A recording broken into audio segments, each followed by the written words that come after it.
حسنت جميع خصاله صلوا عليه وآله যার ঋণ কোনো দিন শোধ হয় না, পৃথিবীতে যার কোনো নেই তুলনা। যার ঋণ কোনো দিন শোধ হয় না, পৃথিবীতে যার কোনো নেই তুলনা। সে যে আমার জনম দুঃখিনী মা, সে যে আমার জনম দুঃখিনী মা। মায়ের স্নেহ আর ভালোবাসায় আমি এত বড় হয়েছি, তাই তো সবার চেয়ে বাকে আমি বেশি ভালোবেসেছি। মা যে আমার জীবন মরণ, মা যে আমার জীবন মরণ, মা যে আমার যাতনা। যার ঋণ কোনো দিন শোধ হয় না, পৃথিবীতে যার কোনো নেই তুলনা। সে যে আমার জনম দুঃখিনী মা, সে যে আমার জনম দুঃখিনী মা। আলহামদুলিল্লাহ, সকল প্রশংসাই মহান আল্লাহ তাআলার, যে মহান আল্লাহ রব্বুল আলামিন আমাদেরকে রাজিয়াতুস সাদিয়া মহিলা মাদ্রাসার উদ্যোগে পঞ্চম বার্ষিকী ইসলামী মহাসম্মেলনে আসার এবং বসার তৌফিক দান করেছেন। সেজন্য মহান আল্লাহর দরবারে শুকরিয়া আদায় করি, দিল থেকে বলি আলহামদুলিল্লাহ। মোহতারাম হাজিরিন, আমরা যারা এখানে উপস্থিত আছি, আমরা সকলেই কিন্তু পিতা মাতার মাধ্যম হইয়া এই দুনিয়াতে আসছি। কথা ঠিক না বেঠিক? আমরা কেউ পিতা মাতা বেঁধে রেখে এই দুনিয়াতে আসি নাই। আল্লাহ পাক আমাকে, আপনাকে এবং যারা মাহফিলের বাহিরে আছে তাদেরকে সবাইকেই আল্লাহ পাক পিতা মাতার মাধ্যম হইয়া এই দুনিয়ার মাঝে পাঠাইছেন। অতএব আমাদের সকলের অন্তরের ভিতরেই কিন্তু পিতা মাতার মহাব্বত আছে। কথা বলেন ঠিক না বেঠিক?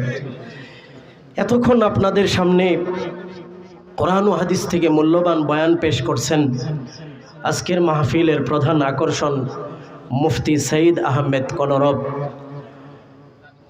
আপনাদের মাহফিলে আসতেছেন আজকের যিনি প্রধান মেহমান, আমাদের সুপরিচিত উস্তাদুল আসাতিজা, আমাদের শিবপুরের গর্ব, হাজার হাজার আলেম ওলামাদের মাথার মুকুট এবং ওস্তাদ আলহাজ হজরত মাওলানা মুফতি মোশাররফ হুসাইন ইসলামপুরি সাহেব। উনি রাস্তায় আছেন। উনি আসা আগ পর্যন্ত আমি আপনাদের সামনে পিতা মাতার সম্বন্ধে কিছু কথা বলবো। শুনতে রাজি আছেন তো ইনশাআল্লাহ? তো মুহতারাম হাজিরিন, আল্লাহ রব্বুল আলামিন তার কালামে হাকিমে একটা আয়াত আল্লাহ পাক আমাকে আপনাকে শোনাইতেছেন। আল্লাহ পাক বলতেছেন, ওয়াকাযা রাব্বুকা আল্লা তা'বুদু ইল্লা ইয়্যাহু ওয়া বিল ওয়ালিদাইনি ইহসানা। এই আয়াতের মাঝে আল্লাহ পাক দুইটা ফয়সালা শোনাইতেছেন। এক নম্বর ফয়সালা হলো আল্লাহ পাকের পক্ষ থেকে আমার আপনার উপর আল্লাহ পাক হুকুম করতেছেন, হে আমার বান্দারা, তোমরা আমি রব্বে কারিমকে ইবাদতের মাধ্যমে স্মরণ রাখবা। وقضى ربك ألا تعبدوا إلا إياه ও বান্দা আমি রব্বে কারীমের পক্ষ থেকে তোমার উপর একটা ফয়সালা আমি রব্বে কারীমকে তুমি ইবাদতের মাধ্যমে স্মরণ রাখবা আমি রব্বে কারীমকে তুমি কখনো ভুলতে পারবা না এখন কতদিন আমি আপনি এই রব্বে কারীমকে স্মরণ রাখবো ইবাদতের মাধ্যমে আল্লাহ পাক অপর আরেক আয়াতে বলতেছেন ওয়া'বুদ রাব্বাকা হাত্তা ইয়াতিয়াকাল ইয়াকিন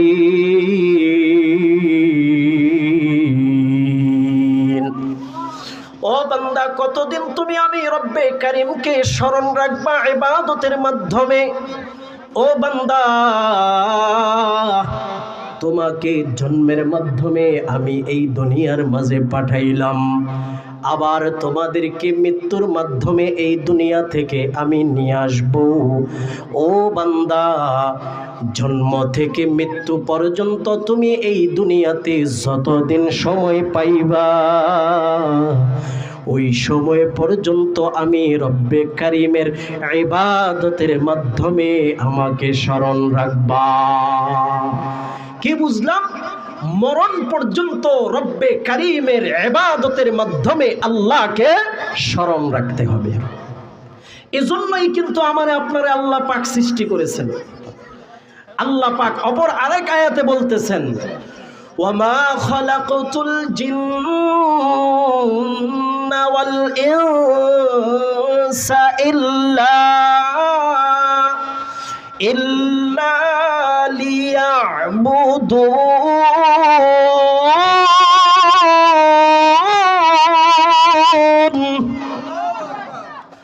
ও বান্দা তোমাকে আমি রব্বে কারীম সৃষ্টি করেছি তোমাকে আমি রব্বে কারীম বানিয়েছি শুধু আমি রব্বে কারীমের ইবাদতের জন্য ও বান্দা তুমি তোমার স্ত্রীর সাথে বসবাস করো আমি রব্বে কারীমের অসুবিধা নাই তুমি ব্যবসা বাণিজ্য করো আমি রব্বে কারীমের অসুবিধা নাই তুমি ক্ষেত খামার করো আমি রব্বে কারীমের অসুবিধা নাই এইগুলার মাঝে আমি রব্বে কারীমকেও তোমাকে স্মরণ রাখতে হবে বান্দা মৃত্যু পর্যন্ত আমি রব্বে কারীমকে ইবাদতের মাধ্যমে স্মরণ রাখতে হবে এটা হলো এক নম্বর ফয়সালা আল্লাহ পাকের পক্ষ থেকে আমার আপনার উপর দুই নম্বর ফয়সালা আল্লাহ পাক শোনাইতেছেন ওয়াবিল ওয়ালিদাইনি ইহসানা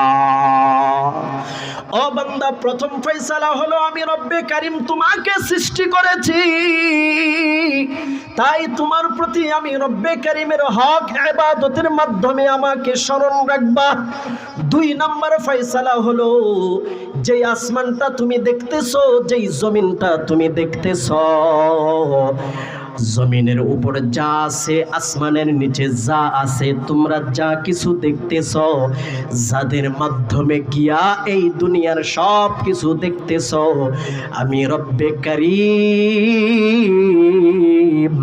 শুধু আমি রব্বে কারীমের ইবাদতের কথা বলেই ক্ষান্ত হই নাই পাশাপাশি তুমি পিতা মাতার খেদমত করবা এটাও আমি রব্বে কারীমের ফয়সালা আল্লাহু আকবার আল্লাহু আকবার তাহলে পিতা মাতার খেদমত সন্তানের জন্য হুকুমটা বাবা কার আরো জোরে বলেন কার কারণ আল্লাহ পাক এই পিতা মাতার মাধ্যম হয়ে আমার আপনার এই দুনিয়ার মাঝে পাঠাইছেন মায়ের গর্ভে আমি আপনি 10 মাস 10 দিন ছিলাম ও বাবা একটা মা বলতে পারবে সন্তান গর্ভে রাখা যে মায়ের জন্য কত কষ্ট বিজ্ঞানিকরা বলে থাকে ব্যথার একটা টাইম আছে ব্যথার একটা সীমা আছে একটা মানুষ 40 থেকে 42 পর্যন্ত সহ্য করতে পারে কিন্তু বাবা আমারে আপনারে এই দুনিয়াত আনতে গিয়া আমার আপনার মা যে কত কষ্ট করেছে, আমারে আপনারে এই দুনিয়াত আনার সময় মা 40-42 ব্যথা না, প্রায় 55 প্রায় 60-এর উপরে ব্যথা চলে গেছে। ও বাবা, মা জমিনের বুকে বেহুশ হয়ে পড়ে গেছে। আমার কান্নার আওয়াজ শুনে মায়ের হুঁশ আসছে। যখন আমারে আপনারে মায়ের বুকের দুধ পান করাইবার জন্য দিয়েছে, বাবা বেহুশ থেকে মা হুশে আসছে। আল্লাহ পাক আরেক আয়াতে বলে, ও বান্দা কেন ইবাদত করবা না? ওয়াসাইনাল ইনসানা বিওয়ালিদাইহি ইহসানা হামালাতুহু উম্মুহু কুরহা ওয়া ওয়াদাআতুহু কুরহা ওয়া হামলুহু ওয়া ফিসালুহু 30 শাহরা। ও মানুষ, তুমি কি জানো তোমারে এই মা না তোমারে গর্ভে ধারণ করেছে? এই মা না তোমারে দুধ পান করাইছে? এই মা না তোমারে তোমার বাথরুম, তোমার প্রস্রাব, তোমার যত আবর্জনা আছে সব কিছু পরিষ্কার করছে? যেই সময় তুমি তোমার হাত দিয়া কিছুই করতে পারতা না, যেই সময় তুমি তোমার পা দিয়া কিছুই করতে পারতা না, যেই সময় তোমার মুখে কোনো ভাষা ছিল না, যেই সময় তোমার হাতে কোনো ইশারা ছিল না,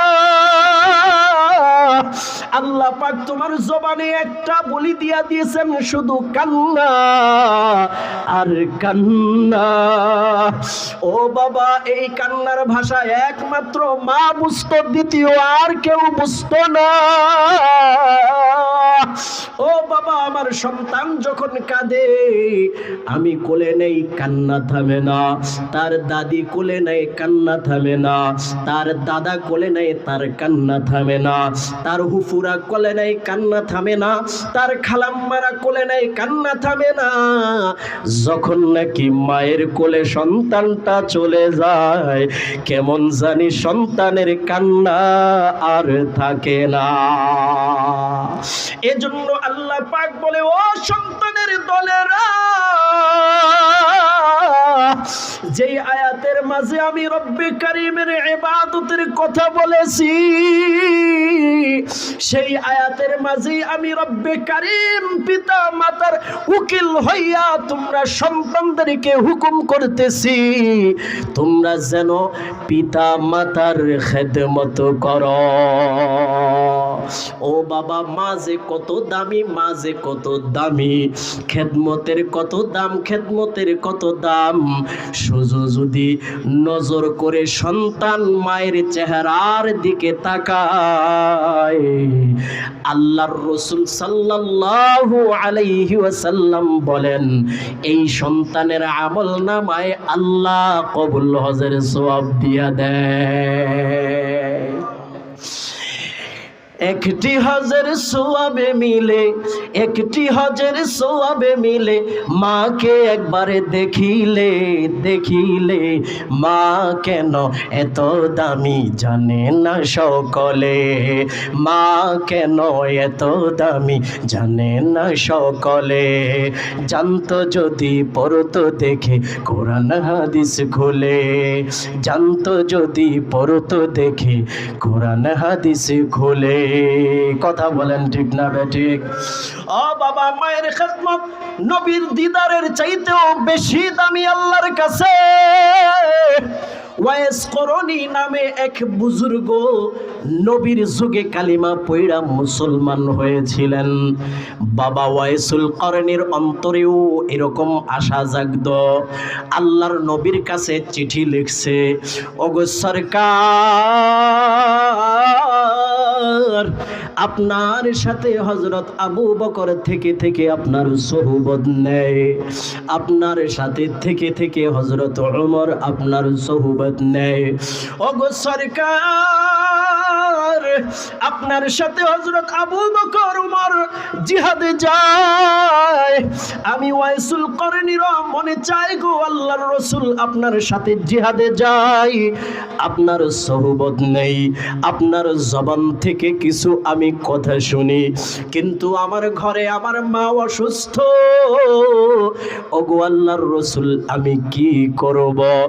আল্লাহর রাসূল চিঠির উত্তরে দিয়া দিলেন, এরে ওয়াইস করনি, আমি নবীর সাথে জিহাদ করার চেয়ে, আমি নবীর সোহবতে বসার চেয়ে মায়ের খেদমতের দাম আল্লাহর কাছে বেশি। ও ওয়াইসুল কারনি, আমি নবীর সাথে দেখা করার দরকার নাই, তুই তোর মায়ের খেদমত কর। ও বাবা, ওয়াইসুল কারনি মায়ের খেদমত করে নিচে পড়ে নাই, এমন দামি হইছেন, এমন দামি হইছেন। ওয়াইসুল কারনি এই জবান দিয়া আল্লাহরে কিছু বলতে দেরি, আল্লাহ কবুল করতে দেরি না। ও বাবা, মরণকালে আমার আপনার নবী মুহাম্মদুর রাসূলুল্লাহ যখন এই দুনিয়া থেকে বিদায় নিয়ে অন্ধকার কবরে চলে যাবেন, এই ওয়াইসুল কারনি আশেকের রাসূলকে ভুলে নাই। হযরত ওমরকে ডাক দিয়া বলে, ও ওমর, আমার একটা জুব্বা দিয়া গেলাম তোমার কাছে, আমার জন্য একটা পাগলা আছে, ইয়ামেনে থাকে, নাম তার ওয়াইসুল কারনি, সে কোনো এক সময় এই মদিনাতে আসবে, মক্কায় আসবে।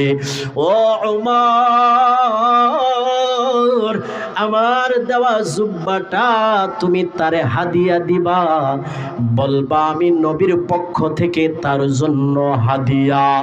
ও ওমর, এবং তুমি তোমার নিজের জন্য দোয়া চাইবা এবং আমার গুনাহগার উম্মতের জন্য দোয়া চাইবা।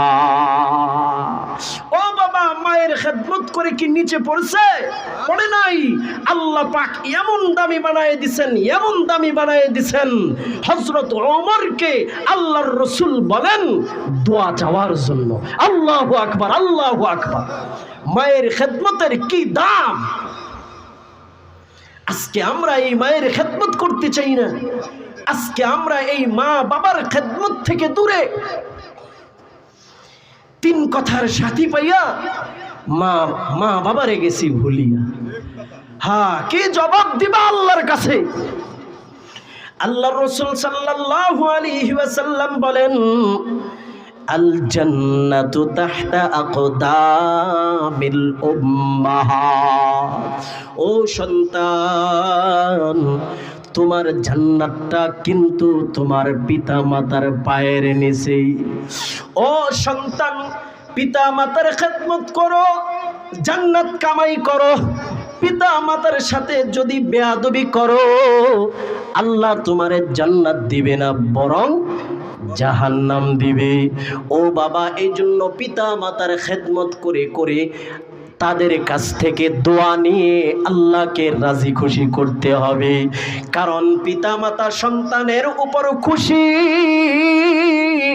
আমার আল্লাহ সেই সন্তানের উপর খুশি। আর যেই সন্তানের উপর পিতা মাতা বেজার, সে যদি 1012 রসুলের রওজায় গিয়া রসুলরে সালাম দেয়, কাবা বাইতুল্লাহ 1012 তওয়াফ করে, কোনো লাভ তার আমল নামায় হবে না। এজন্য পিতা মাতাকে আগে রাজি খুশি করো। যদি কাফেরও হয়, যদি গুনাহগারও হয়, তবুও সন্তানের জন্য ফরজে আইন পিতা মাতার খেদমত করা। পিতা মাতাকে ধমক দিয়া কথা বলা যায় না। وَقَضَى رَبُّكَ أَلَّا تَعْبُدُوا إِلَّا إِيَّاهُ وَبِالْوَالِدَيْنِ إِحْسَانًا ইম্মা ইয়াবলুগান্না ইনদাকাল কিবারা আহাদুহুমা আও কিলাহুমা উফফি ওয়ালা তানহারহুমা ওয়া কুল লাহুমা কাওলান কারীমা ওয়াখফিদ লাহুমা জানাহাদ যুল্লি মিনার রাহমাতি ওয়া কুর রাব্বিরহামহুমা কামা রাব্বায়ানি সগীরা। ও বাবা, এই সন্তান পিতা মাতাকে ধমক দিয়া কথা বলা যায় না। ও বাবা, উফ শব্দটাও পর্যন্ত পিতা মাতার সামনে সন্তান বলা যাবে না। এমন ভাষায় পিতা মাতার সাথে কথা বলতে হবে, সহজ ভাষায়, নম্র ভাষায়, এবং আল্লাহর কাছে বলতে হবে, ও আল্লাহ, আমার পিতা মাতারে তুমি রহম করো যেমন ভাবে আমার উপর পিতা মাতা রহম করেছে। ও বাবা, কি রহম করেছে! আমি যেই সময় নিজের হাতে খাইতে পারতাম না, আমার মা না আমারে খাওয়ায় দিছে। আমি যেই সময় বাথরুম প্রস্রাব পায়খানা করে নিজে পরিষ্কার করতে পারতাম না, আমার মা না এগুলা পরিষ্কার করায়া দিছে। ও বাবা, আমি যখন হাঁটতে পারতাম না, আমার বাবা না আমার হাতে দইরা হাঁটা শিখাইছে। ও বাবা, যখন আমি ছিলাম ফকির, আমার যেই সময় টাকা ছিল না, পকেট ছিল না, আমার পকেটটা ছিল আমার বাবার পকেট। ও বাবা, আমার যখন অসুস্থ হয়ে যাইতাম, আমার অসুস্থতায় আমার মা পেরেশান হয়ে যাইত, আমার অসুস্থতায় আমার বাবা পেরেশান হয়ে যাইত। এমন মা আছে আল্লাহর কাছে বলতো, আল্লাহ, আমার হায়াতটা আমার সন্তানরে দিয়া দাও। ও বাবা, মা জানেন কেমন, মা জানেন কেমন সন্তানের প্রতি। আল্লাহর রাসূল সাল্লাল্লাহু আলাইহি ওয়াসাল্লাম বলেন, ও উম্মত, জানো তোমার মা তোমার প্রতি কত ভালোবাসা। ও সন্তান, তুমি যদি তোমার মাকে রাইখা দুনিয়া থেকে বিদায় হও, অর্থাৎ মৃত্যুবরণ করো, আমি কোনো মায়ের অনুমতি দেই নাই যে তারা দাফন কাফন করবে, কবরে নামাবে। কারণ কি জানো? তোমার বাবাকে আমি হুকুম করেছি। কারণ বাবার ভালোবাসা আর মায়ের ভালোবাসা আকাশ পাতাল ডিফারেন্স, পার্থক্য। ও বাবা, বাবার মনে যদি সন্তান কষ্ট দেয়, আঘাত দেয়, তাহলে বাবা তেজ্য পুত্র করে ঘর থেকে বের করে দেয়, আর পিছনের দরজা দিয়া অপেক্ষায় থাকে মা। বলে, আমার মানিকটা কখন ঘরে আসবে, আমার মানিকটা জানি কেমন আছে, আমার মানিকটা জানি কি খাইছে। ও বাবা, আমারে আপনারে না দেখা মায়ের মুখে খানা ওঠে না। বাবাই রাগান্বিত হইয়া বলে, এমন অবাধ্য সন্তানের দরকার নাই। কার জন্য না খাইয়া থাকবা, কার জন্য টেনশন করতেছ, চোখের পানি ফেলাইতেছ? তখন বাবারে মায় উত্তর দেয়, ও স্বামী, তুমি তো এই সন্তানরে পেটে লও নাই, আমি এই সন্তানরে 10 মাস 10 দিন গর্ভে ধারণ করেছি। ও স্বামী, এই সন্তানরে আমি প্রসব করেছি। প্রসবের ব্যথা তুলনায় এই ব্যথা কিছুই না। ও বাবা, এজন্য আল্লাহর রাসূল বাবাদেরকে হুকুম করেছে, ও বাবারা, সন্তান রেখে যদি কোনো পিতা মাতাকে রেখে যদি কোনো সন্তান মরে যায়, তোমরা বাবারা তাকে গোসল করাইবা, তোমরা বাবারা তাকে কাফন পড়াইবা, তোমরা বাবারা তাকে জানাজা পড়াইবা, তোমরা বাবারা তাকে কবরে নামাইবা, দাফন করবা। ও বাবা, কোনো মাকে আল্লাহর রাসূল বলে নাই। কেন বলে নাই জানেন? বাবা তো লাশটা কবরে নামায়া 2 হাত 2 পাশে দিয়া লাভ দিয়া উঠা যাবে, কিন্তু আল্লাহ পাক এমন কোন মারে এই ক্ষমতা দেয় নাই যেই মা সন্তান রে কবরে রাইখা দুই পাশে হাত দিয়া উঠা যাবে। বাবা,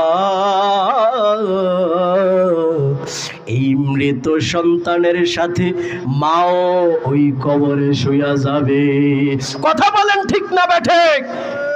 আজকে আমরা এমন মারে কেমনে কষ্ট দেই, এমন বাবারে কেমনে কষ্ট দেই। ও বাবা, যখন আমি সন্তান মা বাবাকে কষ্ট দেই, আল্লাহর আরশ পর্যন্ত কাঁপতে থাকে। এই আরশ পর্যন্ত আল্লাহকে বলতে থাকে, আল্লাহ,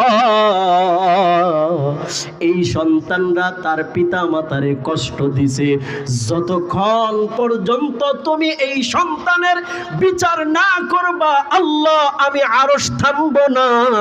এই জন্য বাবা, যদি কোনো সন্তান দুনিয়ার জমিনে পিতা মাতার মনে কষ্ট দেয়, তাহলে তার বিচার এই দুনিয়া থেকেই হয়ে যায়। আর যদি কোনো সন্তান পিতা মাতার খেদমত করতে পারে, পিতা মাতা হাত তুইলা আল্লাহরে বলা লাগে না, আল্লাহ আমার সন্তানরে তুমি কবুল করো, ওলি বানাও, এটা বলা লাগে না। শুধু মনটা খেদমত করে খুশি করতে পারলেই যথেষ্ট। হযরত মূসা আলাইহিস সালাম আল্লাহরে জিজ্ঞাসা করছিল, ওগো আল্লাহ, আমি তো এই জমানার পয়গম্বর মূসা, আল্লাহ আমার সাথে জান্নাতে কে যাবে একটু কি জানাইবা? আমার সাথী কে হবে একটু কি জানাইবা? আল্লাহ পাক বলতেছে, ও পয়গম্বর মূসা, তোমার সাথে কোনো মুফাসসির যাবে না, তোমার সাথে কোনো হাফেজে কোরআন যাবে না, তোমার সাথে যাবে একজন গোস্ত বেচে কসাই। কে যাবে? আল্লাহর রাসূল হযরত মূসা নবী আশ্চর্য হয়ে গেলেন, আমি এই যুগের পয়গম্বর হযরত মূসা, আমার সাথে যাবে জান্নাতে একটা কসাই। আল্লাহ, এটা কেমন জানি হয়ে গেল না? আল্লাহ পাক বলতেছেন, ও পয়গম্বর হযরত মূসা, যাও একটু দেখা আসো তারে যে কেন তোমার সাথে জান্নাতে দিমু। ও বাবা, পয়গম্বর হযরত মূসা আলাইহিস সালাম নিজের পরিচয় গোপন করে চলে গেলেন ওই বাজারে, যেখানে কসাইটা গোশত বেচতেন। সারাদিন দাঁড়ায়া দাঁড়ায়া দেখছে সে কি আমল করে, এমন কি আমলের কারণে মূসার সাথে সে জান্নাতে যাবে। কোনো আমল মূসা নবীর চোখে দেখে নাই। ও বাবা, গোশত বেচা শেষ পর্যায়ে কিছু গোশত এই লোকটা নিলেন, নিয়া বাড়িতে গেলেন। এমনি হযরত মূসা ডাক দিলেন, ও ভাই, আমি একজন পথিক, আমি একজন মুসাফির, আমি আজকের রাতটা তোমার ঘরের মেহমান হতে চাই, তোমার কোনো অসুবিধা আসেনি? হযরত মূসা আলাইহিস সালামের মনের উদ্দেশ্য কি? দেখবে কি আমলের কারণে আমি মূসার সাথে সে জান্নাতে যাবে। মুসাফির হয়ে গেল, এমন কোন আমল হযরত মূসার নজরে আসে না। এক সময় হযরত মূসা দেখতেছেন যেই গোশতগুলা বাজার থেকে আনলেন, নিজে পাক করলেন, এই গোশতগুলা মারে তুইলা তুইলা খাওয়াইলেন। এরপরে মাকে বলতেছে, ও মা, তুমি একটু থাকো, ওই পাশের রুমে একজন মুসাফির আসছে, ওই মুসাফিরে কিছু খাবার দিয়ে আসি। এই বলার সাথে সাথে ওই কসাইয়ের মা আসমানের দিকে দুই হাত দিয়া একটা দোয়া করছে। ও বাবা, খাবার যখন মূসা নবীর কাছে নিয়ে গেছে, মূসা নবী বলতেছে, ও ভাই, তোমার এই খাবার আমি ততক্ষণ গ্রহণ করব না যতক্ষণ তুমি না বলবা তোমার মা আল্লাহর কাছে কি দোয়া করছে। সুবহানাল্লাহ। লোকটা বলতেছে, কসাইটা বলতেছে, ও মুসাফির ভাই, কি বলবো, আমার মায়ে খুব আবেগওয়ালা একজন মহিলা, যেটা জীবনও পূরণ হওয়ার কথা না এমন এক দোয়া আল্লাহর কাছে করে। কয় বলো না কি দোয়া করে? কয় আমার মা বলে, আল্লাহ আমি আমার সন্তানের প্রতি রাজি, আল্লাহ তুমিও আমার সন্তানের প্রতি রাজি হয়ে যাও। ও আল্লাহ, আমি মা হইয়া তোমার কাছে দোয়া করতেছি, এই যুগের যিনি এখন পয়গম্বর হযরত মূসা, আমার সন্তানটারে তার সাথে জান্নাতে দিয়া দিও। মায়ের দোয়া লও হে মুমিন, মায়ের দোয়া লও, মায়ের দোয়া লও হে মুমিন, মায়ের দোয়া লও। বিপদে পড়বে না তুমি যখন যেথায় যাও, বিপদে পড়বে না তুমি যখন যেথায় যাও। মায়ের দোয়া লও হে মুমিন, মায়ের দোয়া লও, মায়ের দোয়া লও হে মুমিন, মায়ের দোয়া লও। একটি গ্লাস পানির ফলে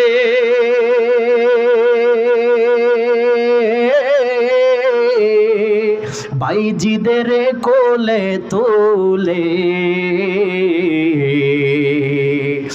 একটি গ্লাস পানির ফলে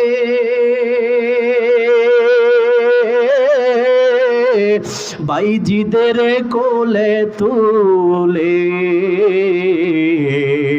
হাত তুলে মা বলে বাইজিদকে ওলি বানাও, হাত তুলে মা বলে বাইজিদকে ওলি বানাও।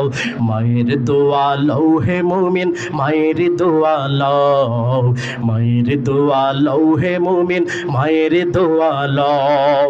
বিপদে পড়বে না তুমি যখন যেথায় যাও, বিপদে পড়বে না তুমি যখন যেথায় যাও। মায়ের দোয়া লও হে মুমিন, মায়ের দোয়া লও, মায়ের দোয়া লও হে মুমিন, মায়ের দোয়া লও।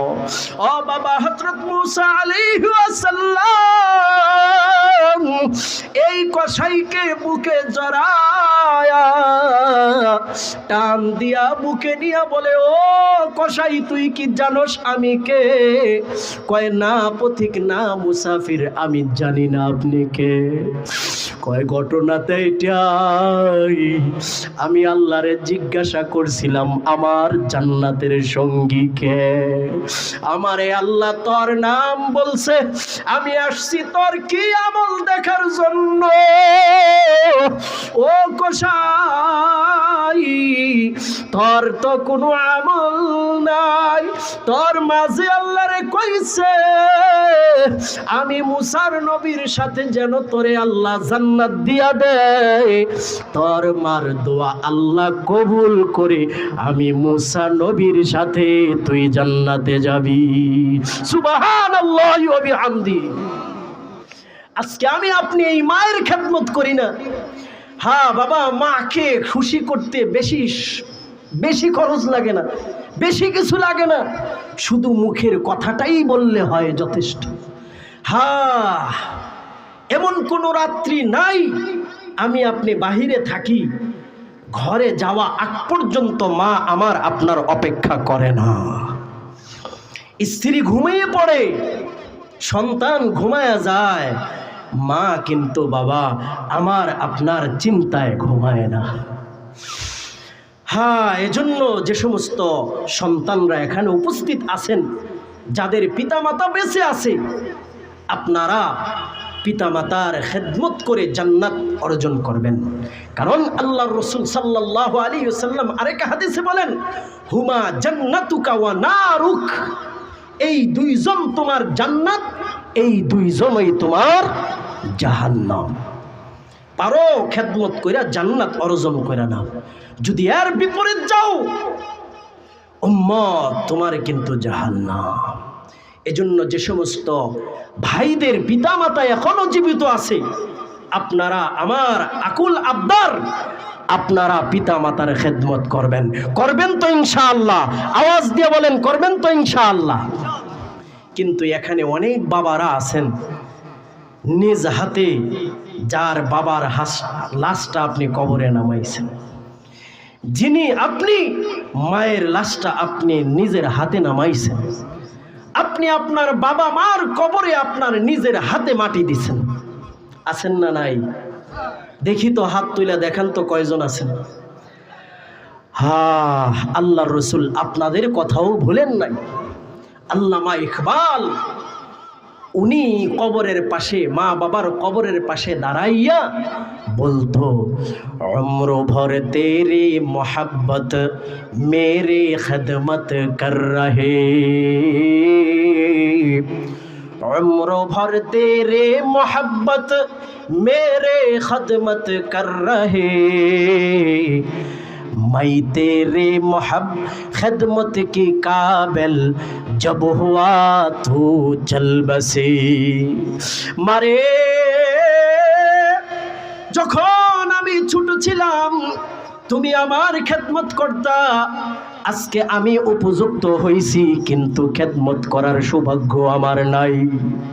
আল্লামা ইকবাল বলতেছেন, ও বাবা, আল্লামা ইকবালের মতো আমরাও যারা এখানে আছি, যারা এখন আর মার চেহারার দিকে তাকায়া কবুল হজের সওয়াব কামাই করতে পারবেন না, বাবা মার খেদমত করে আর এই সৌভাগ্যবান হতে পারবেন না, তাদের জন্য আল্লাহর রাসূল বলেন, তোমরা বেশি বেশি করে মা বাবার জন্য দোয়া করো। প্রত্যেক নামাজ পড়ে পড়ে বলতে থাকো, রব্বির হামহুমা কামা রব্বায়ানি সগীরা। বাবা সাবধান সাবধান, দুনিয়ার জমিনে গুনাহ কইরা পিতা মাতার কবরে কষ্ট দিও না। শায়েখ জাকারিয়া রহমাতুল্লাহি আলাইহি এটা বুঝাইতে গিয়ে একটা ঘটনা বর্ণনা করেন। আল্লাহর এক ওয়ালি কবরস্থানের পাশ দিয়ে যাচ্ছেন, এখানে দাঁড়িয়ে উনি সূরা ফাতিহা, সূরা ইয়াসিন তেলাওয়াত করছেন, আরো কিছু দোয়া তাসবিহ তাহলিল পড়েছেন, ওই কবরবাসীদের জন্য হাদিয়া পাঠাইছেন। আল্লাহর ওলি রাতের বেলা ঘুমাইছে, রাতের বেলা ঘুমের ঘরে আল্লাহ পাক এই ওলিরে স্বপ্ন দেখাইতেছে। দিনের বেলা যে আমলগুলা দিয়ে আসছে ফেরেশতারা তান বিতরণের মতো সকল মৃত ব্যক্তিদেরকে তান বিতরণ করতেছেন, সকলেই লাইন ধরে সেই সওয়াবগুলা নিতেছেন। কিন্তু একটা মা ওই কবরে বসে আছে, ওই মাটা সওয়াব নেওয়ার জন্য আসতেছেন না। আল্লাহর ওয়ালি স্বপ্নে জেগে জিজ্ঞাসা করতেছেন, কিরে মা, ওই কবরে কেন বসে আছো, তুমি কি সওয়াব নিবা না? ওই মাটা বলতেছে, আল্লাহর ওয়ালি, আমি দুনিয়ার জমিনে একটা নেক সন্তান রাইখা আসছি, ওই নেক সন্তানটা অমুক বাজারের অমুক দোকানে ব্যবসা করে, ব্যবসার ফাঁকে ফাঁকে কোরআন তেলাওয়াত করে, এই কোরআনের তেলাওয়াতের হিস্সা আমার কবরে আসে, তাই আমি এই সওয়াবের কাঙ্গাল না। আল্লাহর ওলি ঘুম থেকে উঠা স্বপ্নে পাওয়া ঠিকানা মোতাবেক ওই ছেলের কাছে চলে গেল, গিয়ে বলতেছে, ও বাবা, তোমার নাম কি অমুক, তোমার বাবার নাম কি অমুক, তোমার মারে কি অমুক স্থানে কবর দিয়েছ নাকি? লোকটা বলতেছে, জি উস্তাদ জি, কি হয়েছে? কয়, বাবা রে, তুই ব্যবসার ফাঁকে ফাঁকে যে কোরআন তেলাওয়াত করিস, নেক আমল করিস, এগুলা তোর মা কবরে থাইকা পায়, তোর মা ভালো আছে, আরো বেশি বেশি করে আমল করবি। কিছুদিন পর আবার এই আল্লাহর ওলিটা এই কবর পথেই যাচ্ছেন, আল্লাহর ওলিটা দাঁড়াইছেন, আল্লাহর ওলি সূরা ফাতিহা, সূরা ইখলাস আরো কিছু আমল করে ওই কবরে পাঠাইলেন। রাতের বেলা ঘুমাইলেন, পুনরায় আবার আল্লাহর ওলিকে স্বপ্ন দেখাইতেছেন। ফেরেশতারা সওয়াবগুলো সকল মৃত ব্যক্তিদেরকে বন্টন করে দিতেছে। কিন্তু আজকে হলো ব্যতিক্রম। ওই যে ওই দিন দেখা বসে থাকা মহিলাটা আজকে সবার আগে লাইন ভেঙে সবার আগে নেক নেওয়ার জন্য লাইনের সবার সামনে এসে দাঁড়ায় গেছে। আল্লাহর ওলি স্বপ্নে যোগেই প্রশ্ন করতেছেন, কিরে মা, ওই দিন দেখলাম তুমি সওয়াব নেওয়ার জন্য আসো নাই, আজ কেন আসলা, কি ব্যাপার? ওই মহিলাটা স্বপ্নে যোগেই বলতেছে, আল্লাহর ওলি, যখন আমার সন্তানটা দুনিয়ার জমিনে বেঁচে ছিল আমার কবরে আমল পাঠাইতো। আল্লাহর ওলি রে, আজ আমার সন্তানরা দুনিয়াতে বেঁচে নাই, তাই অন্য অন্য মৃতদের মতো আমিও নেকের কাঙ্গাল হইয়া সবার সামনে দাঁড়াইছি। শায়েখ জাকারিয়া রাহমাতুল্লাহি আলাইহি ঘটনা বর্ণনা করে আমাদেরকে উপদেশ দেন, বলেন, ও সন্তানের দলেরা, যাদের পিতামাতা বেঁচে আছে তোমরা খেদমত করবা, আর যাদের পিতামাতা বেঁচে নাই তোমরা কমাস কম নেক আমল করতে পারো আর নাই করতে পারো, গুনাহ কইরা মৃত পিতামাতার কবরে আযাব দিবা না। রাজি আছি তো ইনশাআল্লাহ?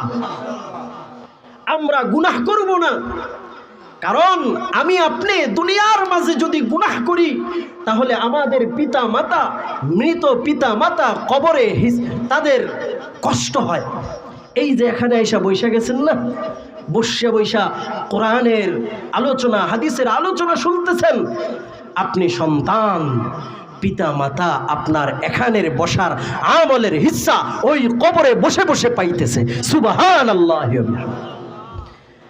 আরেকটা কথা বলবো, সেটা হলো আল্লাহর দরবারে বান্দা ক্ষমা নিতে যেরকম সহজ, সন্তানের জন্য পিতা মাতার কাছ থেকে ক্ষমা নেওয়া সহজ। কথা বলেন ঠিক না ব্যাঠিক? বান্দা যখন অপরাধ করে আল্লাহকে বলে, আল্লাহ আমি অপরাধ করে ফেলেছি, ভুল করে ফেলেছি, গুনাহ করে ফেলেছি, তুমি না আমার রব, তুমি না আমার সব, ও আল্লাহ তুমি না সত্তার, তুমি না গফফার, ও আল্লাহ শয়তানের ধোঁকায় পড়ে গুনাহ করে ফেলেছি, আল্লাহ তুমি আমারে মাফ কইরা দাও। ও বাবা, বান্দা এ কথা বলতে দেরি, আমার আল্লাহ এই গুনাহগার বান্দাদেরকে ক্ষমা করতে দেরি না। ও বাবা, তেমনি মা বাবার কাছ থেকেও সন্তানের জন্য ক্ষমা নেওয়া সহজ, কারণ এমন কোন সন্তান এই জমিনে নাই যে সন্তান পিতা মাতারে আমরা কোনোদিন আঘাত দেই নাই। কেউ কি বুকে হাত দিয়া বলতে পারবো যে আমি আমার বাপ মারে কোনোদিন কষ্ট দেই নাই? বলতে পারবো? পারবো না। এজন্য বাবা, যাদের পিতা মাতা বেঁচে আছে, আপনারা এই মাহফিল থেকে গিয়ে তাদের পা ধরে ক্ষমা চাইবেন। চাইবেন তো ইনশাআল্লাহ?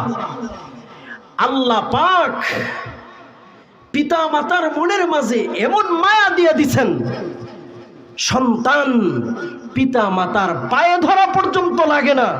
যদি খালি এতটুক বলে, আব্বা ভুল কইরা ফেলাইছি, আম্মা ভুল কইরা ফেলাইছি, ও বাবা, পিতা মাতার চোখ দিয়া পানি চলে আসবে এবং আপনাকে বুকে ঝরায় নিবে। ও বাবা, আয় আয়, কিসের ভুল করছস, কিসের অপরাধ করছস, আয় আমার বুকে আয়, সব অপরাধ আমি মাফ কইরা দিছি। ও বাবা, এটা বুঝাইতে গিয়া একটা ঘটনা আনেন। এক সন্তান বড়লোক এক মেয়ের প্রেমে পড়ে তাকে বিবাহ করে শ্বশুরালয়ে চলে গেছে। প্রায় 7 বছর পিতামাতার কোনো খেদমত নেবে তো দূরের কথা, সন্তান হইয়া পিতামাতার খোঁজ খবরটা পর্যন্ত এই সন্তান নেয় নাই। পিতামাতার মনে কষ্ট দিছে, আল্লাহর পক্ষ থেকে আযাব চলে আসছে, ওই সন্তানের পুরুষত্ব নষ্ট হয়ে গেছে, স্ত্রী তাকে ছেড়ে দিয়েছে, শ্বশুর তাকে ঘর থেকে বের করে দিয়েছে, স্ত্রী অন্যত্র বিবাহ বসে গেছে। ও বাবা, শ্বশুর বাড়ি থেকে যখন এই সন্তানটারে বের করে দিছে, তখন সে বুঝতে পেরেছে, হায় হায় আমি কি করলাম, থাকার কথা ছিল কোথায় আর রইলাম কোথায়, আমি আমার বাবা মার মনে কষ্ট দিয়েছি, তাই আল্লাহ পাকের পক্ষ থেকে আমার উপর গজব নাজিল হয়েছে, যাই আমার পিতা মাতার কাছ থেকে আমি ক্ষমা নিয়ে আসি। ও বাবা, এরকম ক্ষমা পাবার আশায় সে তার বাড়িতে আসছে, দেখে তার বাড়িটা আর নাই, সেখানে একটা বাগান হয়ে গেছে, সেই বাগানের মাঝে একটা মালি কাজ করতেছে। এই ছেলেটা বলতেছে, ও মালি ভাই, এটা কি অমুকের বাড়ি ছিল না? মালিটা বলতেছে ছিল, কিন্তু এখন না, কারণ হলো এই বাড়ির মালিকের এমন অসুস্থ হয়েছে, এই বাড়ির মালিক এই বাড়িটা বিক্রি করেছে, তারপর তার নিজের চিকিৎসা করেছে, কপাল খারাপ, দুনিয়ার মাঝে আর থাকে নাই, অসুস্থতার কারণে চিকিৎসা না পেয়ে এই লোকটা মৃত্যুবরণ করেছে। ও বাবা, এ কথা শুনে সন্তানের চোখ দিয়া পানি না কেমন জানি রক্ত বের হইতেছে। ও বাবা, ওই মালিটা আরো বলতেছে, আমি শুনেছি এই বাড়ির মালিকের নাকি একটা ছেলে সন্তান ছিল, 7 বছর যাবৎ তাদের কোনো খোঁজ খবর নাই, যদি আমি এই সন্তান রে পাইতাম, এই বাগানের ডাল পাল না কাইটা ওই সন্তানের হাত পা কাটতাম। এমনও সন্তান কি দুনিয়ার মাঝে হতে পারে? আমার বুঝে আসে না। তবে এই বাড়ির মালিকের স্ত্রী অর্থাৎ মহিলাটা অমুক বাড়িতে থাকে, সারাদিন ভিক্ষা করে, চোখেও দেখে না, যাও দিনের বেলা গেলে পাইবা না, রাতের বেলা গেলে হয়তো বা পাইবা। ও বাবা, ওই সন্তানটা এক কদম যায় আবার দাঁড়ায়, আরেক কদম যায় আবার দাঁড়ায়, নিজের দিকে নিজের ঘৃণা চলে আসে আর বলে, হায় হায় আমি কি করলাম, আমি কি করলাম, চিকিৎসার অভাবে আমার বাবাটা মরিয়া গেছে, আমার মাটাও অন্ধ হয়ে গেছে, বিটাহারা আমার মা ভিক্ষা করে করে তার পেট চালায়, পরের ঘরে আমার মা থাকে, আমি সন্তান এই চেহারা নিয়ে কেমনে আমার মায়ের সামনে যাব?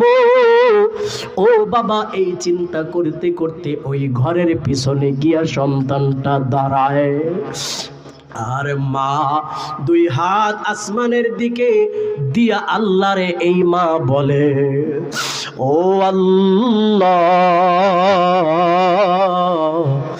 আমার স্বামীটা নিয়ে গেছো, কোনো সমস্যা নাই, ও আল্লাহ আমার ভিটা বাড়ি নিয়ে গেছো, তাতেও কোনো সমস্যা নাই, ও আল্লাহ চোখের পাওয়ারও নিয়ে গেছো, তাতেও কোনো অসুবিধা নাই, আল্লাহ শেষ কালে মরণকালে তোমার কাছে আমি হাত তুললাম, ওগো আল্লাহ তুমি কি আমারে পর পুরুষ দিয়া কবরে নামাইবা?